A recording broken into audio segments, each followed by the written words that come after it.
This really popped when I saw it. That to me is a monster increase. Again, this book got hot. This book is ready to go higher. So let's jump right into it.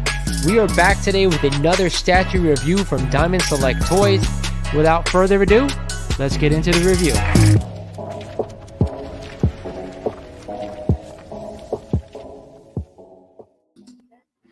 What is going on, YouTube? This is Lawrence over at Mighty Comics and Collectibles, and thank you guys for joining me for an impromptu live stream, like always, right?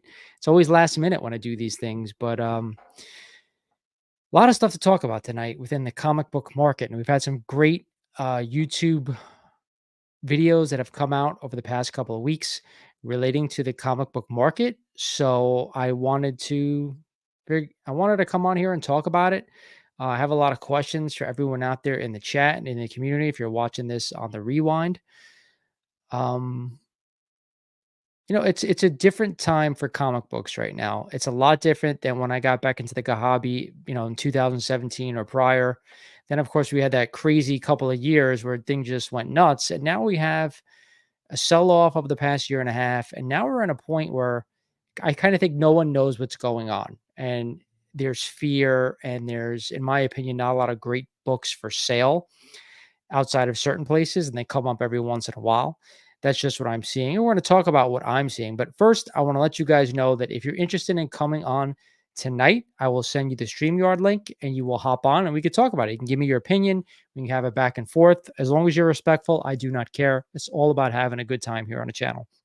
We will be having a guest shortly come on, and I won't give it away, but he's going to come on, and he's a dealer.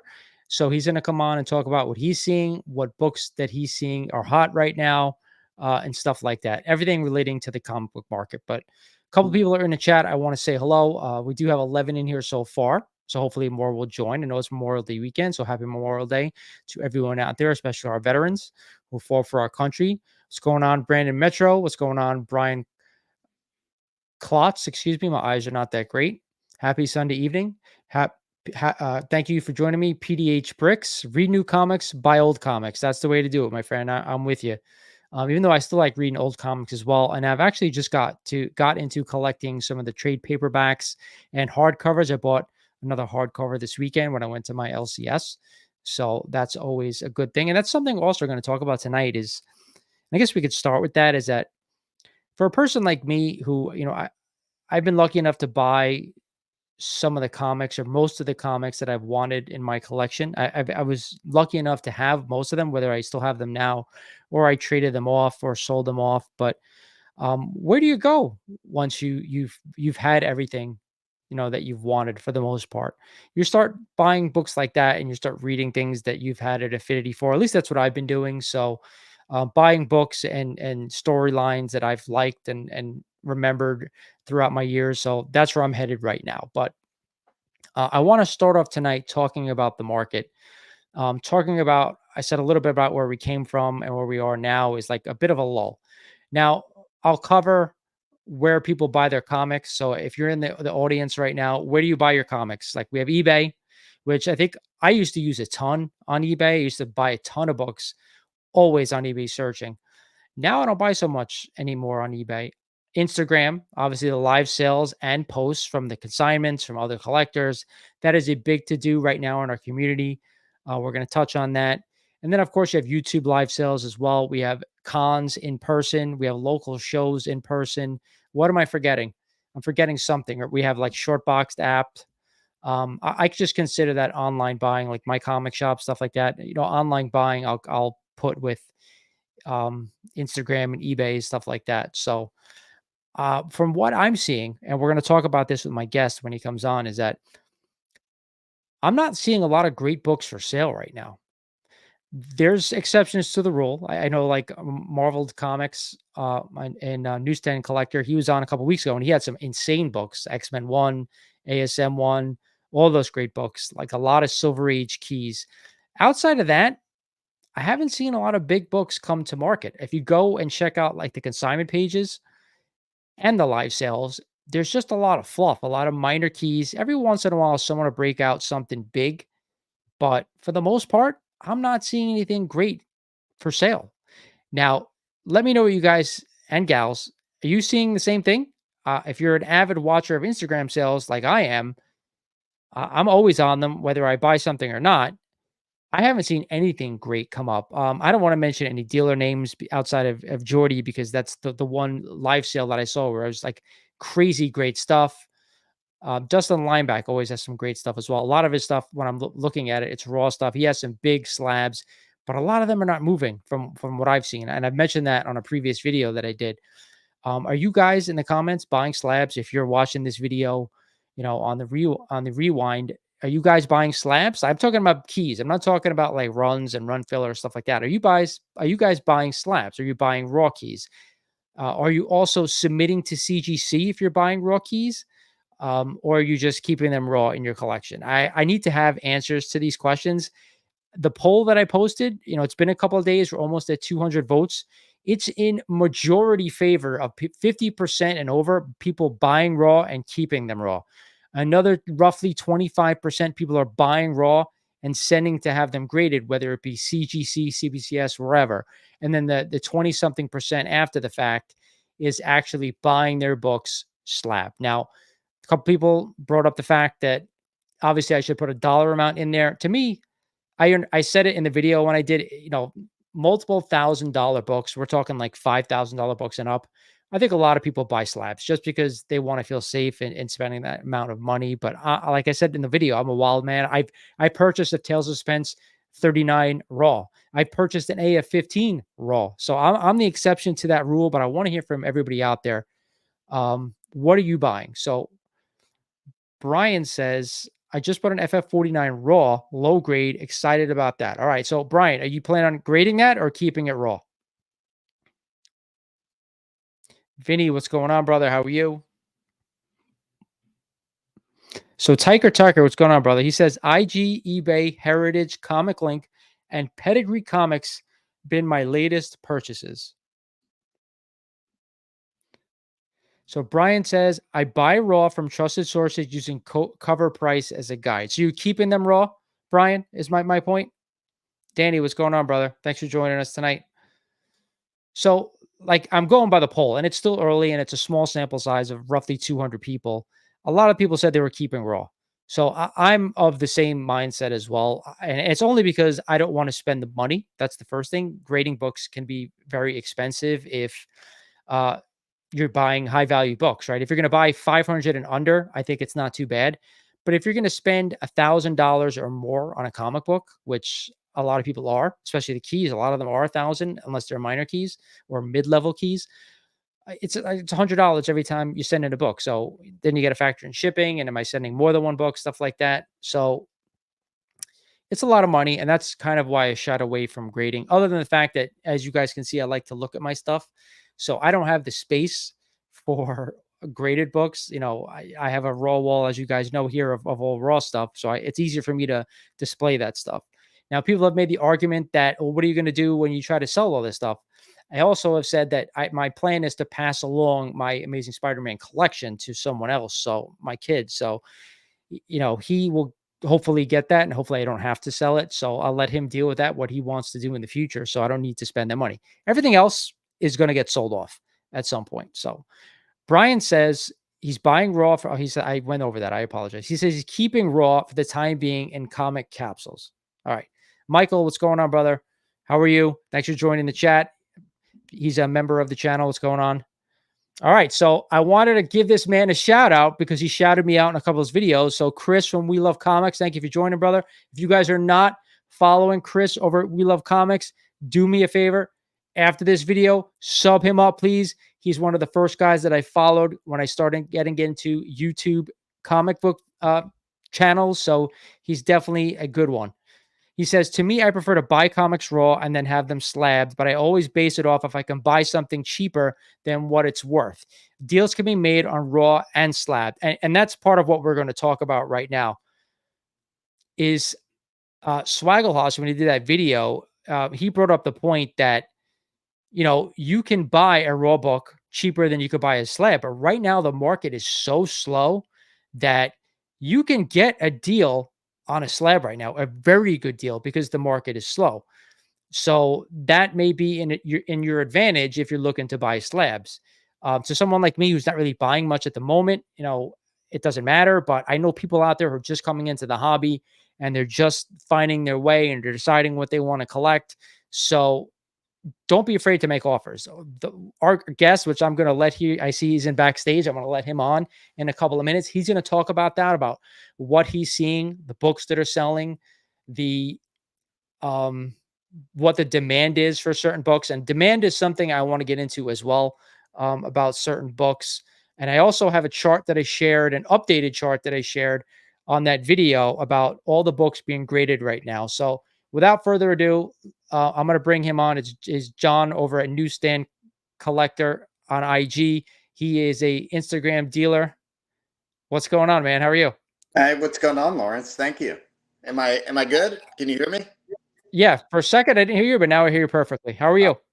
I'm well. I'm well. Thank you for the invite again. I'm always happy to join you. I know we've done this before, so thanks again for letting me on. No, absolutely. So, so everybody in the channel knows me and John have gotten a little closer over the past couple of months. So, it's glad to have him back on, because who better to talk to than someone who is selling a lot of comics and having a lot of dealers on. So let me just start by asking you this. I know you prepared some stuff. As far as books, what are people asking for? So let me just mention the honorable mentions. Okay. And I don't want to, and I don't think that they get a lot of love, but like NYX3, Crow 1, Ultimate Fallout 4, and then anything with a black suit, ASM 252, your Secret Wars 8, and your Marvel Team Up 141. Those are honorable mentions. But let me just say the strength of the market right now, and when I mean strength, it's like the demand, the offer, the claims on the live sales. ASM 300, Batman 227. That's a hot one right now. I can't get enough of those requests. House of Secrets 92. Gosh, that book is on fire. It has been and continues to be. Giant Size X-Men #1. Surprisingly, this book is now like steamrolling.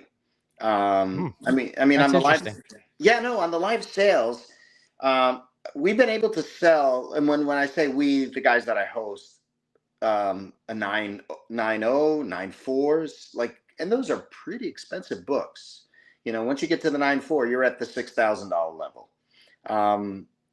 Batman 121, who I'm sure you love that book yourself, Mr. Zero, aka Mr. Freeze.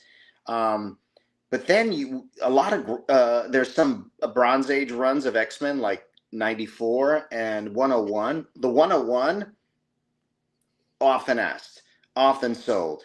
And then you go to like the Tomb of Dracula 10, the Werewolf by Night 32 still. The only two that I kind of feel like are kind of slipping away right now. ASM 129, although many people request it, not enough love. They're still feeling that market because it's the one book that tends to, still have its ups and downs. It goes through that Coney Island ride we call the Cyclone. And then, of course, the believe it or not, the Hulk 181. I mean, people love that book, demand it, but there's too much sales data right now that indicate that book is, still trying to survive. So let me ask you this: all the books that you've mentioned, there's a reason. I think. I mean, I'm not going to say reason, but NYX, we have the Deadpool movie. The Crow, we have the Crow movie. I'm not going to, obviously the DC books, the DC is on the verge of doing, their thing with the House of Secrets. They already announced that there was a show. What else we mentioned? The X-Men one X-Men Giant Size X-Men one, that kind of shocked me. I'm not going to lie, because I figured that would fall in the category like the ASM 129 and the Hulk 181, because there are a ton of copies out there, and we're going to get into supply because I have that chart. But, the one thing that just stood out to me, what you just, all those books you just mentioned, what's not there? Silver Age books. Yeah. Everything you mentioned was still bronze, DC, modern. I know the Crow to me is I'll call that a modern. Copper with the ASM 300. I'm shocked that still people are going after that book, considering how far it has come down Yeah. and continues to go down. And then the CGC stuff adding into that. The I don't get me wrong. We still have the requests for the big hitters. Like the ASM ones, the X-Men one. We just sold an X-Men one too recently. Was that Jordy? Jordy. Yeah. Yeah, I just mentioned before you came on, like he had a sale recently where he had some crazy stuff, but Yeah. outside of him, I haven't seen much big stuff come to market. All the not just including your IG, but other IG sellers, I haven't seen anything massive come up. Yeah, and I don't know. I don't. My strengths aren't with like the pre-code horror stuff, but there's a high demand for that, and I think if I can give him a shout out, Ryan from Automatic Comics, he does a good sort of like his own videos of like setting us up in terms of knowing the markets, giving us an idea of that market, because that's not my strength. I know a lot of guys who I host have plenty of pre-code horror books, but for me, I feel it's better for them to mention it. But anytime there's a pre-code horror book with a familiar artist, cover artist, like you'll hear the Lee Elias, the the major guys. Yeah, exactly. See, I'm stumbling for cover artists here, but then the Frazetta come up and LB Cole and the Matt Baker, but they're associated with certain like covers. Yeah. Famous Funnies 213 is a Frazetta cover, and that's sought after. We have LB Cole, and he is, his artwork has to be associated also with pre-code, skull covers, horror covers. But then, Matt Baker and romance. And I mean, look, the market is pretty much a niche right now, especially when the market is not doing very well. So you have guys who are focused on what they want, not as opposed to what they can buy and they can resell. That market, I think, is quietly, I don't know. I mean, I hate to say this, but that market, even though it's still out there on IG, we see it a lot. I think it's quieted down as what it was last year and the year before, because there was a lot of room where guys were buying books and they left a lot of, like, what's the expression, the meat on the bone. I don't think you're going to get that. So I want to mention this because I see a lot of the same books being offered on live sales, no matter who's up there. That's what I think the problem is. Like, I don't, maybe you get like one book that one guy has that maybe not someone else has. So that to me is like, oh, jump on a live set. I'm like, oh man, it's the same stuff. It's the same stuff. With do other people feel like that as well? Like anyone out there in the chat, and I will get to all your questions. So please, drop them down there because I see there's a lot of them. But I keep seeing the same books for sale, like the ones we mentioned. Yes, people are asking for certain books, but like I keep seeing Hulklinity ones offered. I keep seeing some of the modern stuff. I don't really see people asking. I didn't really see people asking for Crow, so that one was a good one.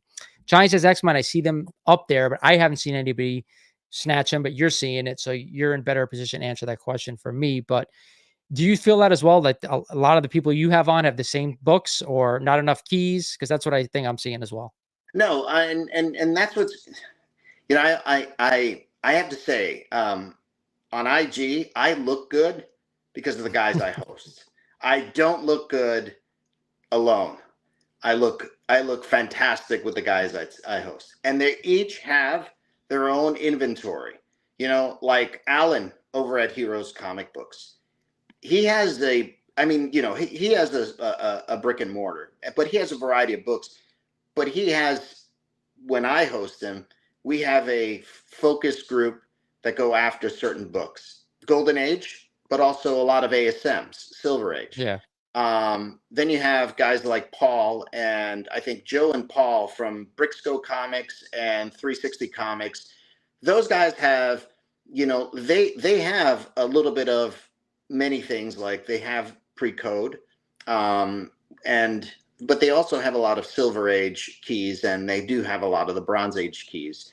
Um, Tony's Comics has mostly, I like Tony's Comics because he puts up what I think are the keys which people are passing up right now, but they're the next of kin, so to speak. In other words, the premier books, and I've talked about this a lot on my live sales, only because a well-known local comic shop vendor by the name of Bill Ponsetti, who owns Fantastic Worlds Comics I believe he's in Gilbert, Arizona.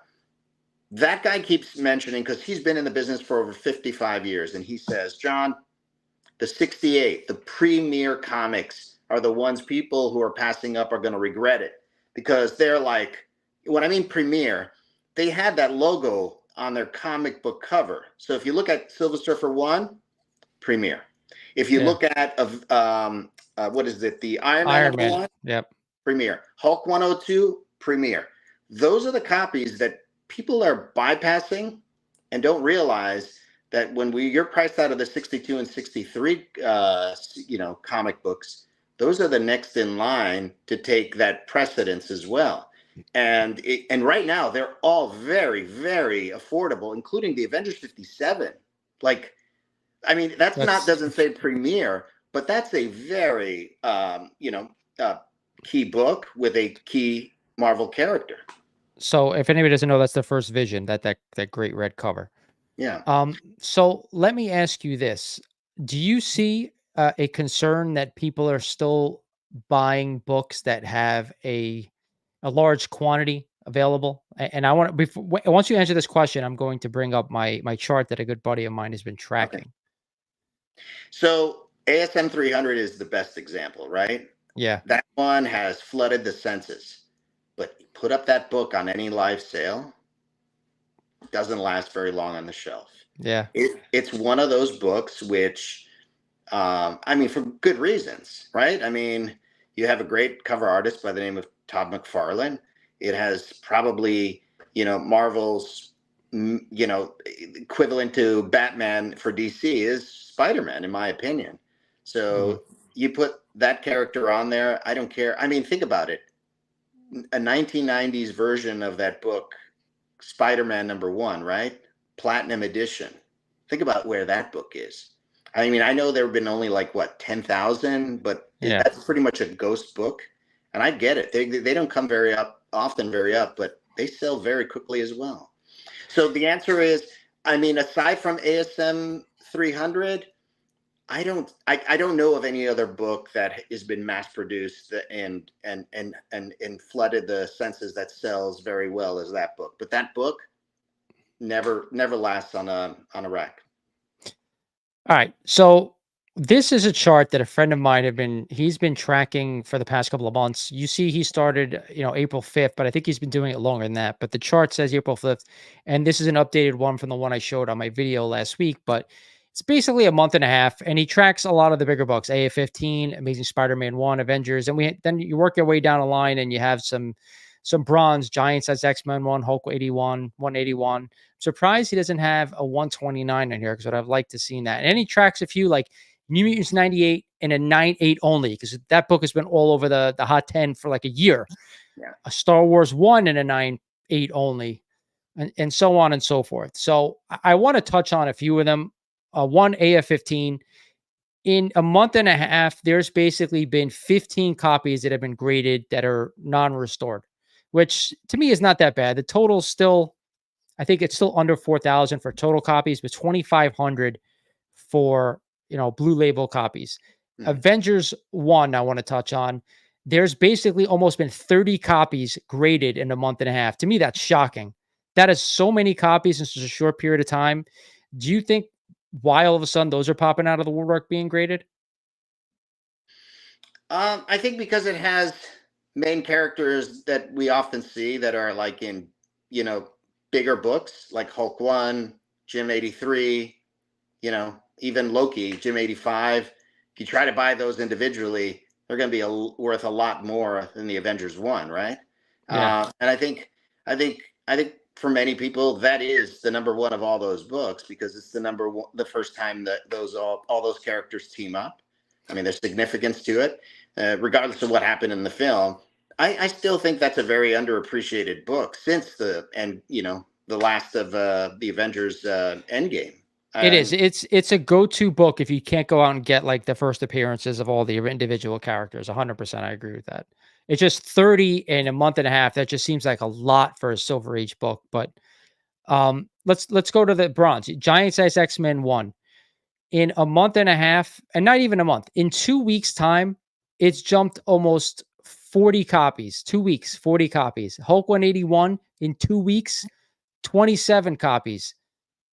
Incredible Hulk #1 has only added 9 copies in a month and a half. New Mutants 98, there's been 18 copies in 2 weeks in a 9.8 that were graded. I don't know if you guys saw Mike from Lunch Money Comics video. He went to like some con and it was all like Copper Age books. And the guy had like nothing was bagged and boarded, it looked like, but he had like 20 just sitting of every Copper Age key. I don't think there's a New Mutants 98, but there was just like 20 of each he pulling out. I'm like, holy crap. It was insane. And last one I want to bring up is Teenage Mutant Ninja Turtles #1. There's been actually only 6 copies added in a month and a half. Actually, one more. X-Men #1. There's been almost 50 copies added in a month and a half. X-Men 1, a Silver Age book, which is to me is crazy. That's insane. yeah, Does that concern anybody? that's a good question. I mean, if you're asking me if that concerns me, that does concern me. Prior to the submittal of all these books to be graded, how many people, including myself, would say I thought many of those books were, scarce, Yeah. because a lot of mothers tossed away a lot of comic books. I can tell you, mine did. What I'm shocked is that, especially for the Silver Age books, you got to figure we're 65 now, 65 roughly years since those books came out. Yeah. So someone who's collecting them has got to be probably as a kid 10 years old or 75 years old. How many collections are still going to come out at 75? They can't be that many, right? I don't know if the lot, like if you're talking about like pedigree type of stuff. Yeah. Someone who's been collecting their entire life that is still holding on to the stuff. I think there's still a handful of guys. I came across a collection like that, and I'm still trying to pry to get into the locker room, the storage. But that's just one guy in a very large neighborhood, which in Brooklyn, which I put out APBs about, and he's the only one.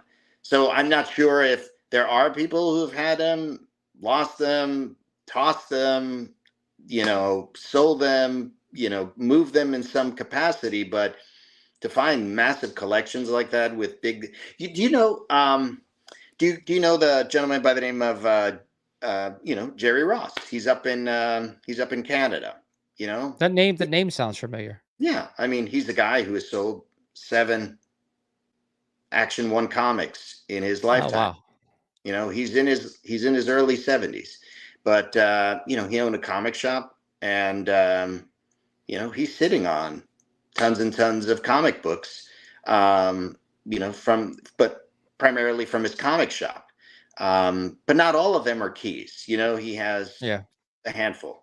But I don't know. I mean, how many of those copies though were previously, like, possibly could have been, guys frustrated with the grade or cracked, I know it's not 100% accurate. That's the problem, but it's so hard to tell, like to put in a number, how many were resubmitted and cracked. It's just way too hard. Yeah. No, I CGC agree. it's just, yeah. What I want to do since I have you is I want to take a age of comic and we'll start, I guess, we'll start in the Silver Age. And I want you to tell me if you think it has bottomed or if we still have more to go. Because I think a lot of people, I already, people are asking, And this, I'm going way back into the chat. Slow market, huh? Will it go lower and not recover? When will the new norm be cheaper from here? So everybody wants to answer to this question, and I'm going to throw my opinion out, and I want to hear your opinion. But we'll start with every age. Do you think the Silver Age has bottomed, or you think we have further to go, or is it a mix? No pressure. No. I gotta be honest with you. I think the bottom is here, but I said that I said that the beginning of February when some of the books that sold on the live sale, and I thought, this is it. I can't go any lower Yeah. because I know there are a lot of guys who have invested in this market during the good times, the boom, let's call it, and I know some of them are losing their shirt, moving their books, but some of them are doing it because they're not in the long, some of them might not have been in the long-term business. Some are just like, hey, I'm not really interested in the money, but I want to move the book in order to get something else. There's reasons for it. But I think if anybody really wants to test my theory that this is the bottom, wait until the next big convention is what I'm gonna say, and see how the books move there. What's the next one? Is it San Diego Comic-Con that's coming up in the summer? Yeah, summer. I mean, there's other ones too, like Terrificon is by me, which is you're by me too. I shouldn't say by me, you're by me as well. But that one's in Connecticut. That's a good one, especially the price wise. Last year was really good. So yeah, we'll see. But I always hear San Diego is not really for comics. They said last year it was because like Marvel didn't go and like all the people who are presenting didn't go. So I heard it was good for comics. But yes, my big thing is I want to see some of the um like New York is a good judge for me because I go every year and I know how expensive shit gets. But Yeah. I think Terrificon is a good thing as well. But so for me, I want to answer the same question. So I also think that Silver Age comics right now, if someone is putting them out for sale under GPA by a lot, like I think you're harming the market by doing that. I also don't see a lot of Silver Age keys, big stuff coming to market right now, which is another sign that tells me, hey, we may be at a point where we're bottoming out. I'll see a few here on like consignment pages, but it's good to see. Not like last year, shit was still flying down. I'd see AF15 or after AF15, Hulk 1, Journey to Mystery 83. Once a week, I would see one. I don't see it anymore. So that's the key for me. Yeah, I think a lot of these comics right now, let's just say that they were purchased at a reasonable price compared to previous. I think they're staying in collections. Yeah, I I think agree I with you. think I think guys who are smart enough to move other books in order to buy them. I mean, I just put up a post today, a story saying I'm looking for an AF-15 3.5 blue label. I'm ready. I'm ready to trade in cash for it because I don't see it at that grade at all. I mean, if it comes up, it'll come up like in a heritage auction. But I Yeah. think the last one that sold was $30,000. Crickets since then. I haven't seen one. And that grade, it's tough. You're right, because I think that's in a you have the tier on the bottom where you get that like zero point 0.5 to like 2.025, and then you have like that 3.0 to like 5.0 range, and then you have everything after that.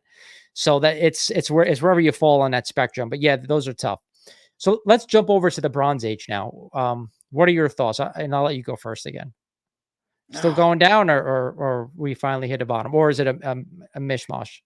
I think it's a mishmash, this one, because there's some key books. Like I said, I personally I've seen GSX1 sell, and it's strong sales on the live sale.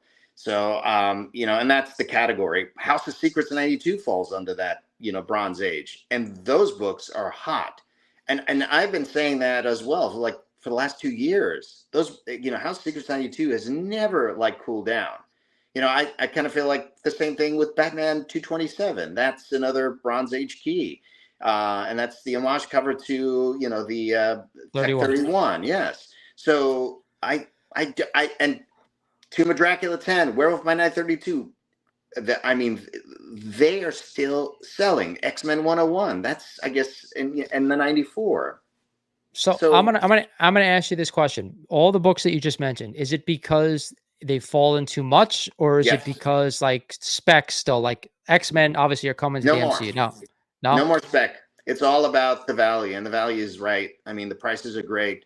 I mean, go back to 2 years, 3 years data, and check out what a 9.4 GSX1 sold Oh, compared. I remember. I Yeah, remember.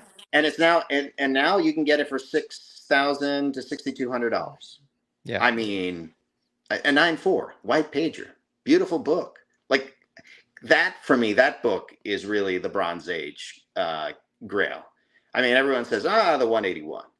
No, GSX1, I think. The Giant Size Annual is for me. I remember that book. Does So, it concern you that of the amount that are out there though? Does it concern you that obviously I just read the number that there's almost 13,000 copies that have been graded, and obviously there's got to be a ton left that are still ungraded.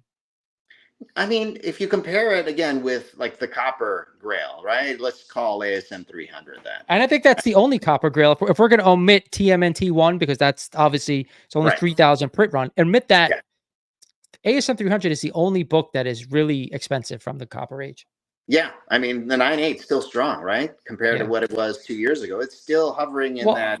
it's like $2,600 now. It was like Yeah. 9,000 like a couple of years ago, which is crazy to me.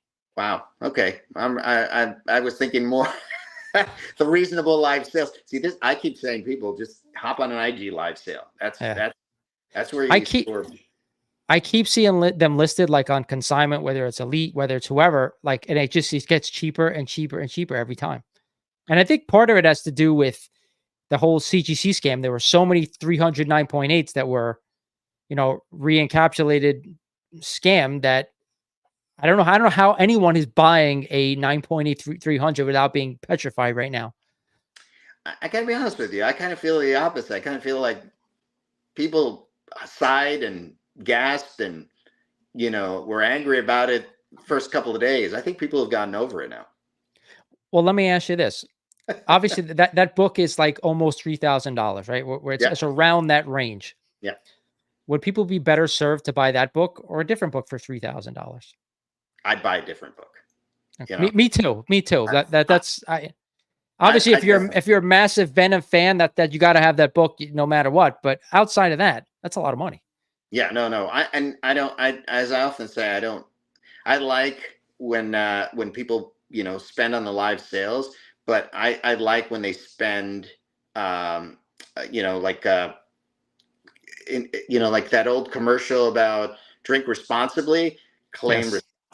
So if you love the character, buy the book. Yeah. And you'll hear many of the guys, Josh Comic Books Aaron, who often says, in his he's like, I guess it'll be the motto. It's buy what you love, and I agree with that. I don't think that I don't look. I'm probably not the expert to many of these in terms of the prices, but what I can tell you is that ASM 300 never lasts on a shelf on a live sale. Never. It comes up. Oh, people act like they've seen it for the first time. And they throw out offers and it's claimed, like it's still to this day, it sort of like raises the eyebrow, but now I've come to like accept it that it's a popular book, just like any other book that I've mentioned, FF48s, FF49s, FF52s. Those are other books that we don't mention. Those have gotten so bad that like price drops that they're no brainers at this point because it's from the Silver Age. It's a major characters. It's almost like the problem is like there's so much inventory. Like that's one of the biggest Silver Age inventories out there is those FF48s and 49. So I think that has partially something to do with it. But I'm glad we started talking about, for that kind of money we're spending on an ASM 300 where you could go put it towards like a bigger character.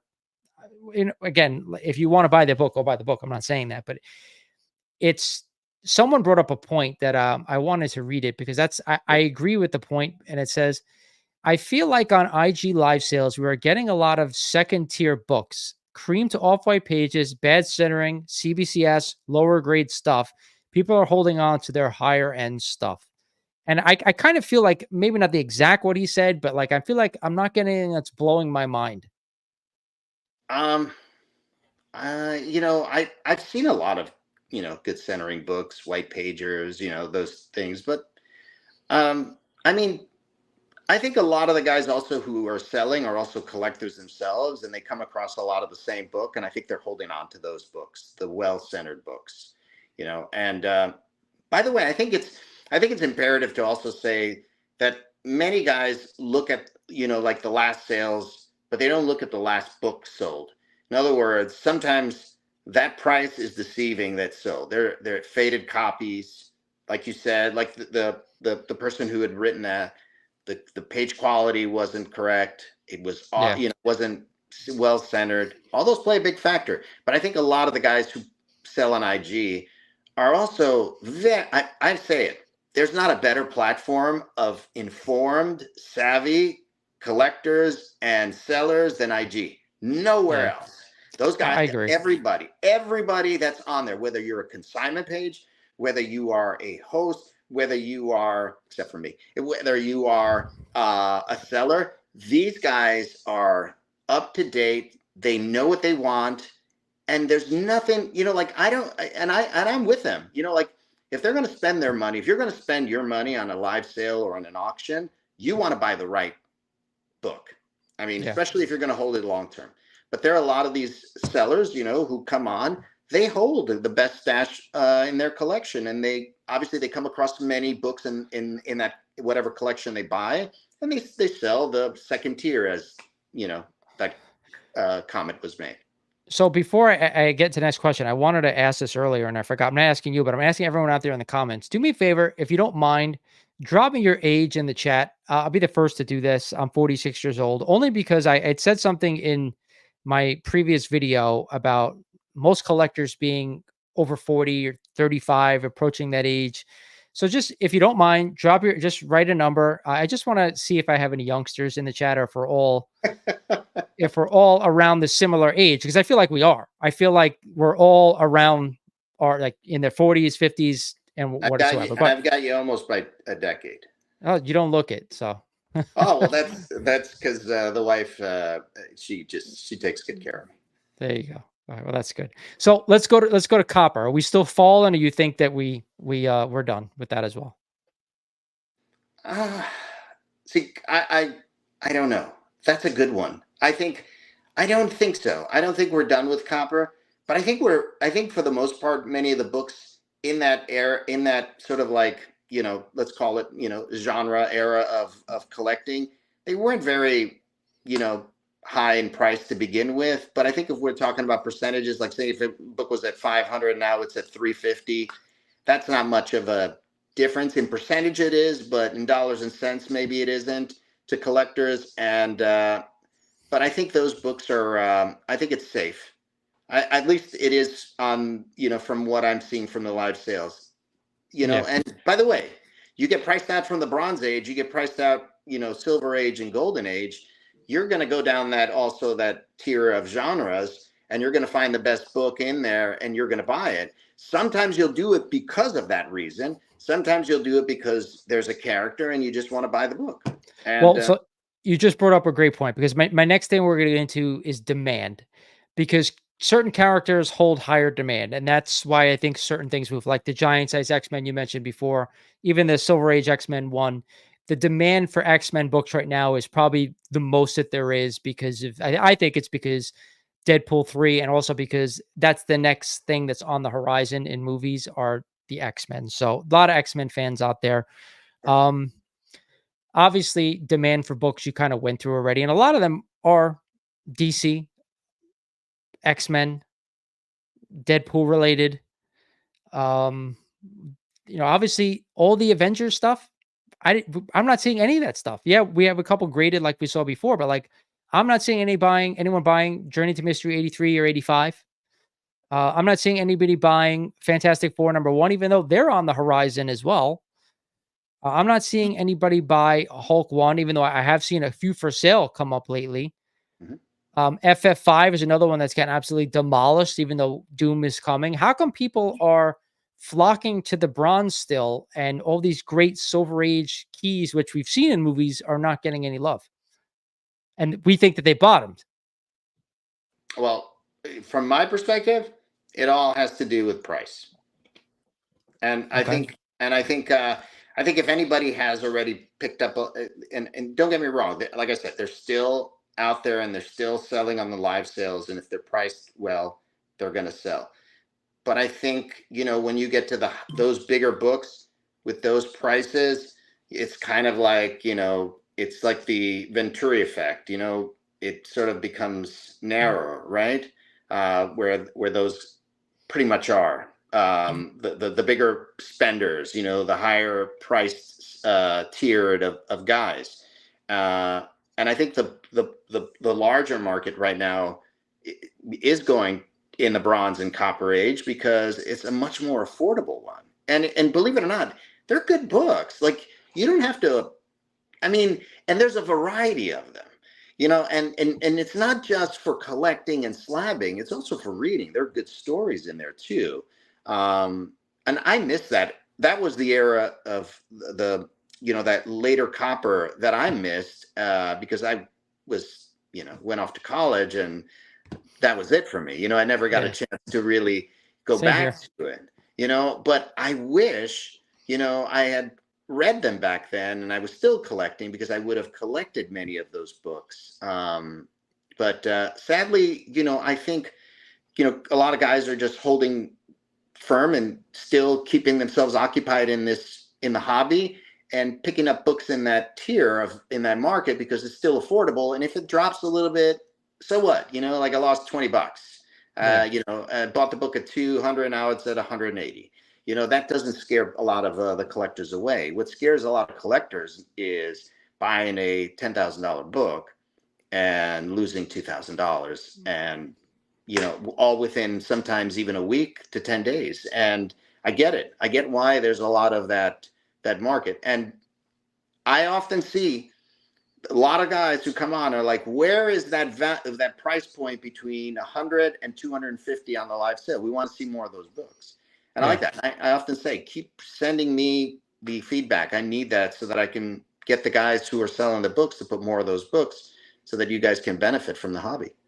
This is my question though. A lot of people, you're spending $100, 250, 500, even $1,000 on all these copper and bronze books. You buy enough of them, you could have one of the bigger ones. That's my whole thing. It's like, and I'm not saying that nothing's wrong. There's nothing wrong. I'm just working through logic. The people are worried that, I'm spending all this money, it's going down, but you're spending all this money anyway. It's just, you're compiling a lot more books instead of one or two books.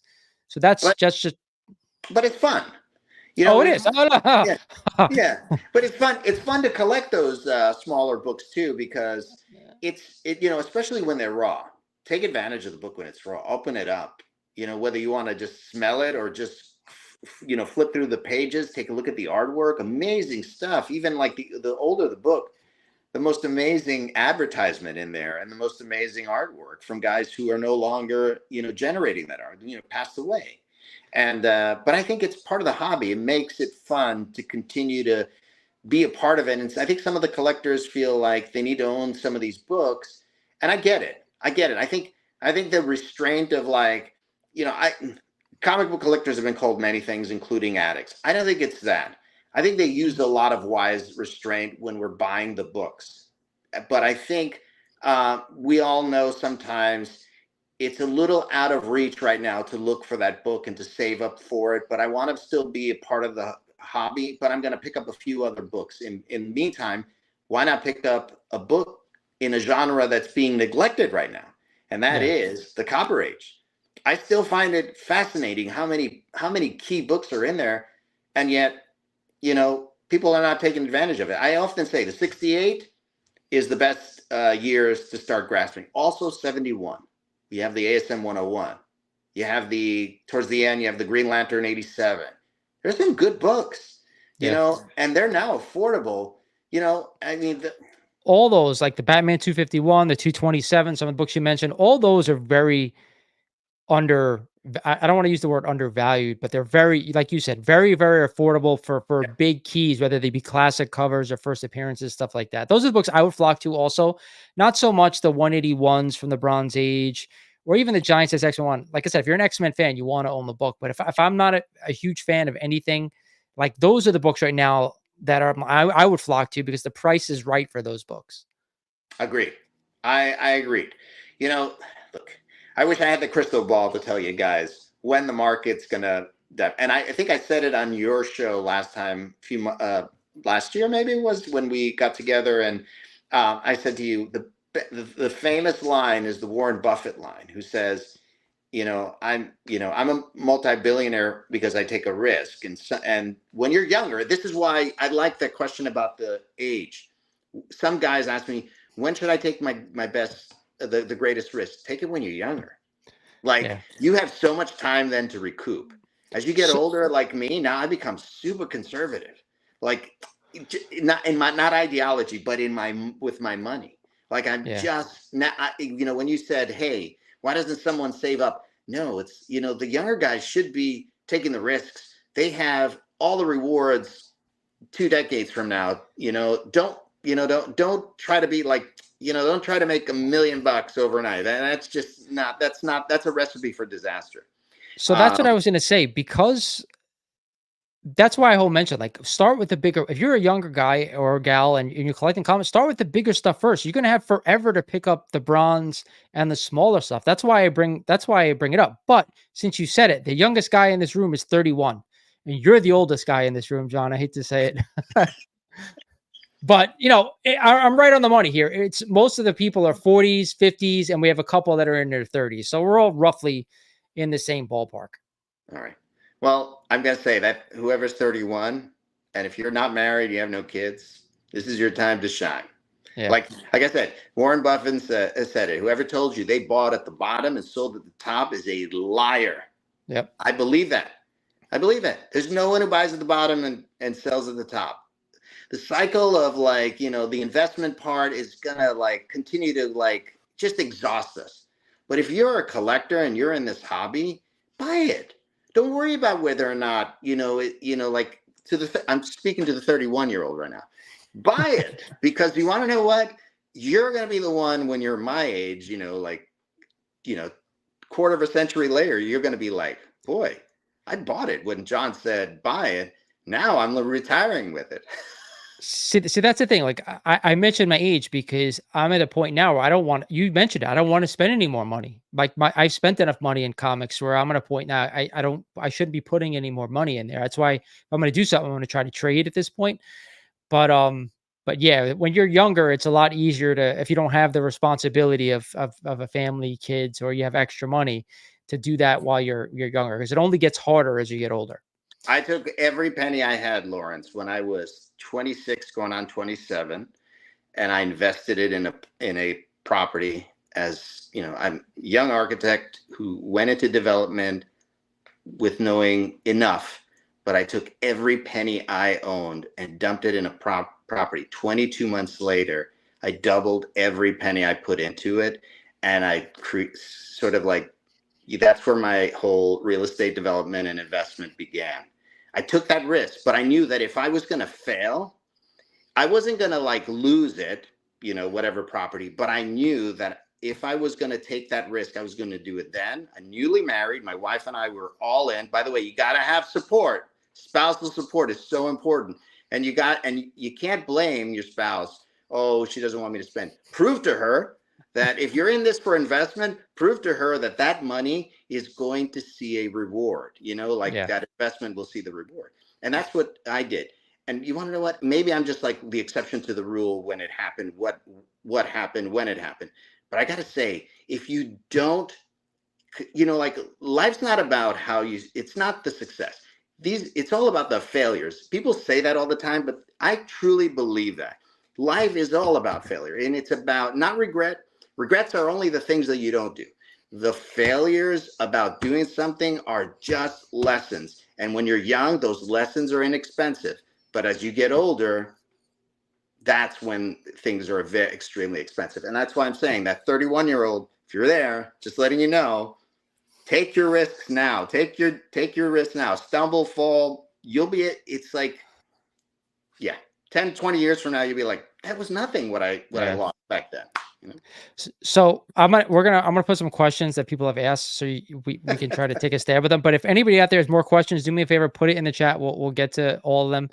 But before I ask the question, you said something that kind of struck a chord with me because I've been working on something for the better part of a couple of weeks, and it may take a while to come out. But there's one part that I want to reiterate what you just said is that when you have opportunity and you have the means, you should always go for it, always, because even if you don't succeed, you have what's the word I want now? You have the wherewithal to know why you went wrong. You know, Yeah. you took that shot. Whereas if you didn't take the shot, you would never know. So just remember those words because you're going to hear that from me again real soon. But let's get to the questions if you don't mind. No, my gosh, I'm here as a guest. Thank you. All right. Where was it? First one was, how do you feel about Marvel Spotlight 5 falling?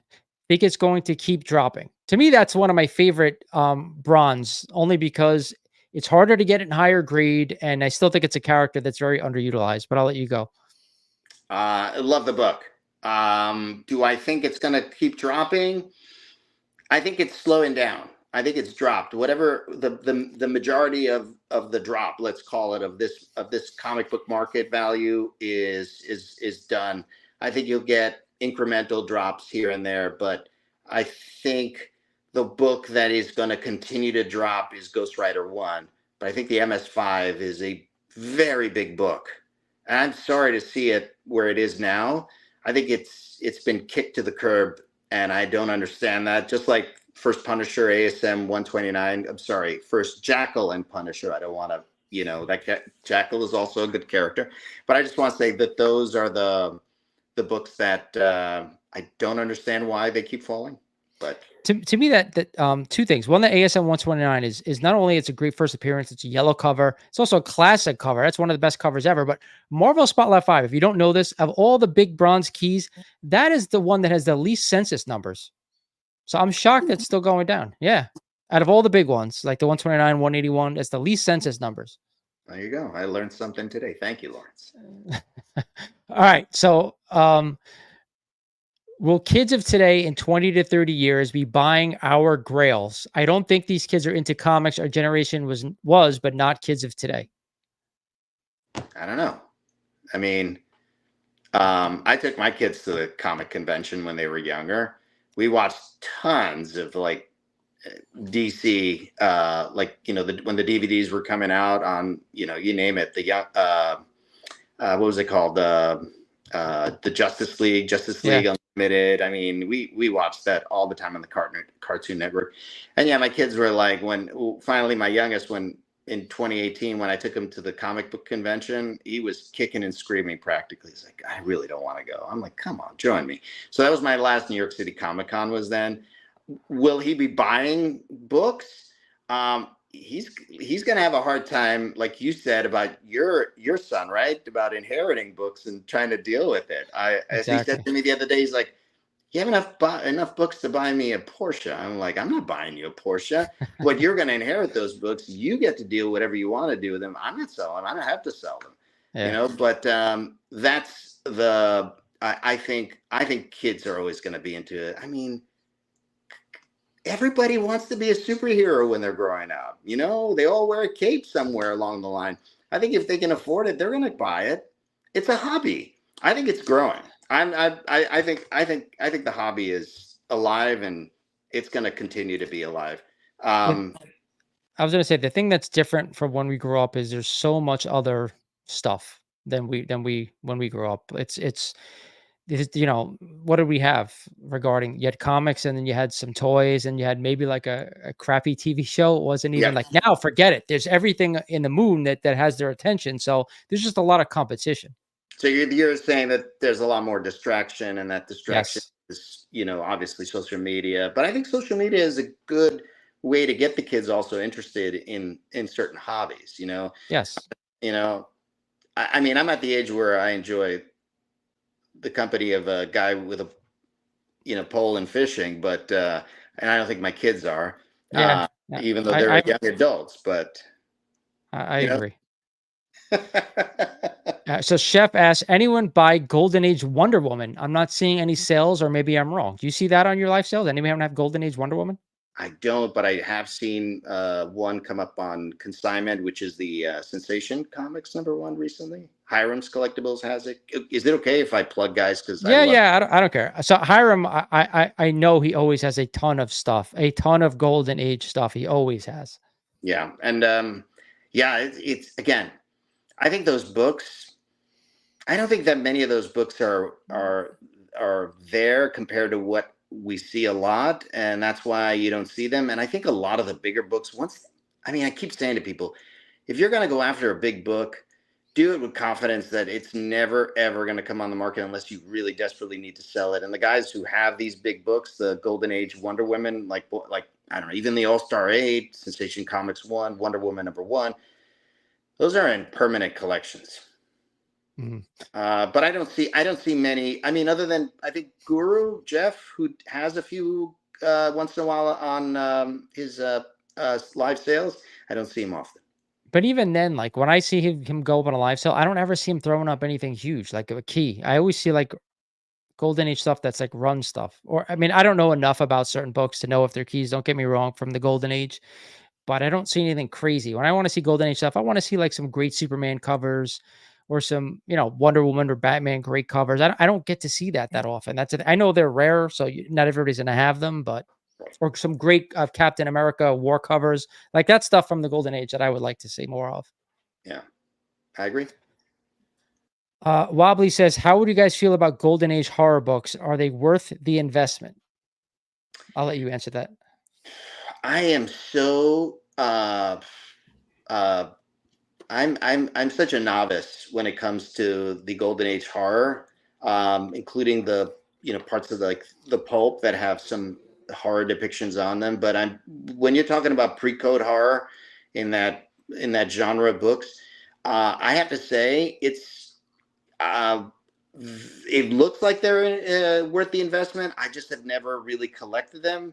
But there are a lot of guys on IG with big accounts that's all they do. They collect these books. So I think they're and I think some touch up on them on their in their stories and posts about the market and the record breaking in prices on Heritage and Comic Link and all the other auction houses. Um, I have to say if it's worth for them to invest in it, I think there is because they're pretty sharp guys. How do you feel? I I think there are certain covers which will stand the test of time, but I think pre-code horror is a niche in collecting, and I think the people who collect it are the type of people who want to own those books. I don't think it's for everybody. So with that said, it only like really appreciates like not and I used to collect pre-code horror when I first got back into collecting because I love the artwork. But I dumped them all because they weren't doing anything when these Marvel books were going nuts. And I've always been a big Marvel fan anyway. I was collecting that as well. So like I used to have Black Cat Mystery 50 and it wasn't doing anything. So I'm like, I said, I love the artwork, but why am I keeping this? Doesn't make sense at this point. I'm not in love with the book. So from the people who love the niche, yes, you should collect it. If you don't love the niche, don't buy the book because I think eventually you'll feel that. Like, why did I buy this? No, I agree. I mean, Punch 12, probably one of the most important books, right? Yes. Mm-hmm. And if it was the only book available for me to buy, I couldn't buy it because I don't know too much about that market. And I just, like you said, I'd buy a book just if I love it, Yeah. So let me ask you this. Since I have everyone in the chat and I don't see any other questions, I'm going to pose one question to you and everyone out there in the chat. You can answer this as well. Let's go through each age and you tell me the book that you would buy right now All right. in this market, like I'm ready with for the the way lightning things right round. are. Yeah. All right. So let's start in a golden age. If you had, and there's no, I tell you what, let's leave off Action Comics 1 and Detective Comics 27. Sure. Outside of that, what book would you buy right now from the golden age? All American 16. Oh, wow. That's Green. first Green Lantern, right? So that's a great one. It's also super scarce. It's like, I think I know one person who bought one, and that was the Golden Age Guru. He got one. That's the only person I know with that book. It's crazy. He chased it, and I commend him. I fell in love with that story. All right, so Wobbly says I'm sorry, Cap 3, which is that's the first Stan Lee story, right? That So is. that's a great one as well. So anyone else, if you want to shout it out, I will, I'll highlight it here. That's a So great. let's go. So for me, Golden Age, and if I'm eliminating the big two, oh man, I would say Superman 1. For me, that's the biggest Golden Age that I would want to own. So let's go to Iconic. yeah. I mean, I love the covers. Yellow covers for me are just like they're so like everybody wants them. Like obviously it's a big book, but I collect all yellow covers. Even if I see one and it's a modern book, I always have to pull it out and look at it because they look great. So you're a moth to a flame when it comes to Yeah, you. yeah. Like ASM 120. I'm a big Spidey guy anyway, but like the bright yellow covers are just like oh, I flock to them especially. How about Silver Age? For me right now, Yeah, no, I can anyone, right? You're not anything. down. Oh, AF-15, hands down. Yeah, I'm with you. I think I still think from when I was a kid, that'd be the first Silver Age book I would buy just because of the demand, because how iconic the cover was, how iconic the character is. It's just, to me, it's always been a no brainer. I think people were panicking. Do you remember before the boom? Like the book was going nowhere. It was just like stuck at like a 1.5 was stuck at like $10,000 for like Yep. 7 years. And then all of a sudden it just went nuts when they had that 9.4 sale, wherever it sold, if it was a heritage or what, and the book just went nuts. And yes, it's come down a little bit, but it's still far away more expensive than it was before that 9.4 sold. And only because I have to say, there's no bigger character in Marvel than Spider-Man. Yeah. I think in comics, even Yes, I would even. I mean, aside from Batman, I think you're absolutely right. I Batman's it's their neck and neck. I'll give them that. Yeah. But here's the difference. As a kid, you get into Spider-Man early, whereas at Batman, I think as a young adult or teenager, you start to get into that character more. So I always felt like you could be like my 4-year-old was into Spider-Man at 4 years old. I wasn't into Batman at 4 yet, but as I got older, it was like you hit that 10, 11, 12, and it's like, wait a minute, the dark aspect, the how he was, that took over because that's how at least that's how I changed. I was bright and playful, and then I turned into an asshole. So so we have a vote for Journey into Mystery 83. Good one. Um if money was no question, AF-15. I have another AF-15. AF-15, but Hulk 1 is a close 2. I agree with you, dude, because that would be my second one if I had a choice. Hulk 1 is the most undervalued. Okay, FF5. We have an FF5 vote. To me, it's like that's one of the more undervalued Silver Age keys that I get. All right, so let's jump to the Bronze Age now. Right now, like I think you said it already. I think you're probably going to stick with it. For me, GSX1. I don't get me wrong.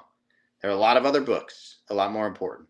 Relatively speaking, it's aside from the many characters that appear, it's such a beautiful cover. You know, it's It is. well done. It's just everything about it, and it just reeks Bronze Age. And I know others are going to have a different answer. Obviously 181 for that reason, or the 129, whatever it may be, but GSX1.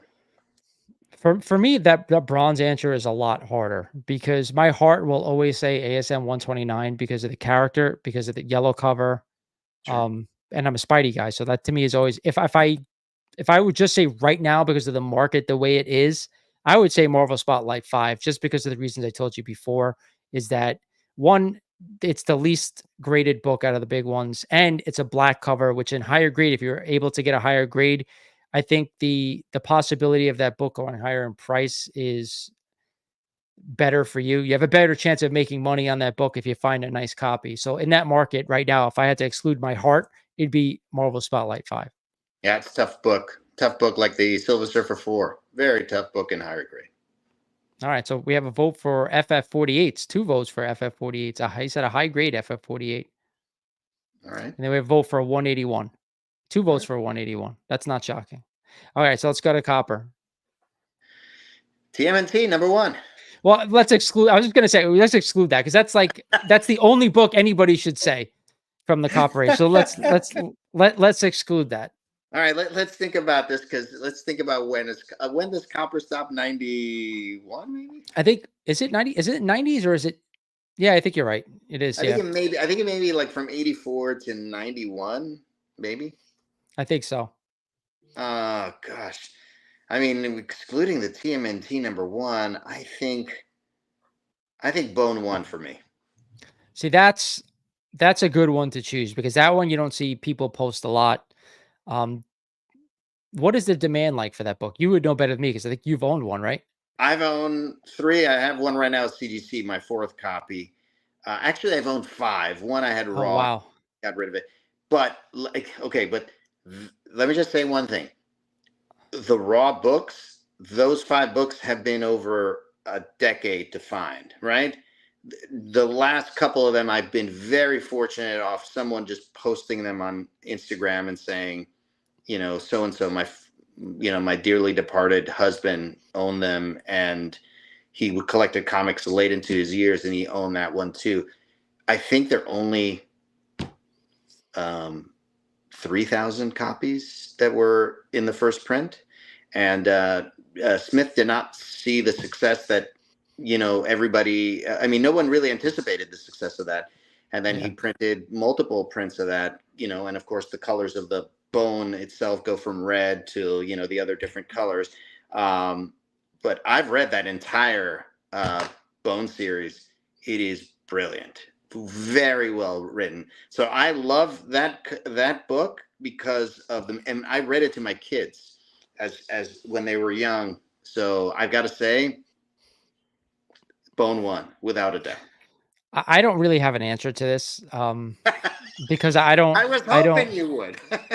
I don't have an answer to a Copper Age book that I would buy right now. Okay. Obviously, I'm a Spidey guy. I love ASM 300, and I figured most of the people in the chat would say that because that's the main book.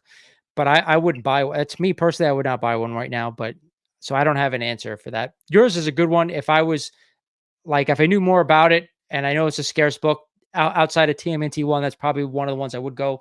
The other one is someone mentioned in the chat, Yusaji Yojimbo or Albedo.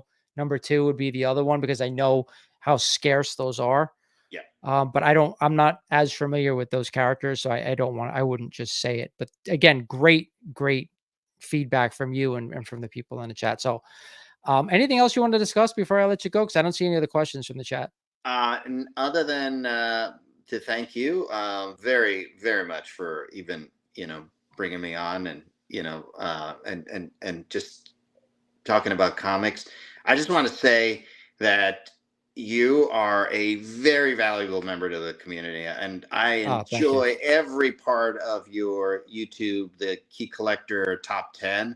I can't wait for that to come up. I like watch it multiple times, and I go back and forth, and I do a lot of research. So you keep me involved, Lawrence. So thank you very much for that. I really, really appreciate it. I mean that sincerely. Thank you so much, buddy. I appreciate it. Like again, like I for people who don't know, like me and John have become friendly over the past few months, more than months, but yes. So I right back at you. You are what you do with your IG live sales. You help everybody out, especially with the dealers you have coming on. You kind of you let them know like what's going on price wise, and you allow collectors to get books at affordable prices. So that's important right now, especially because I know people are still looking for books, man. Yeah, no, keep buying. I mean, the Yeah, hobby is a hobby. I don't know about speculators. I think that market's done. I think we weeded all those guys out. I think it's a genuine collector's market right now, and I think the guys I are. agree. Yeah.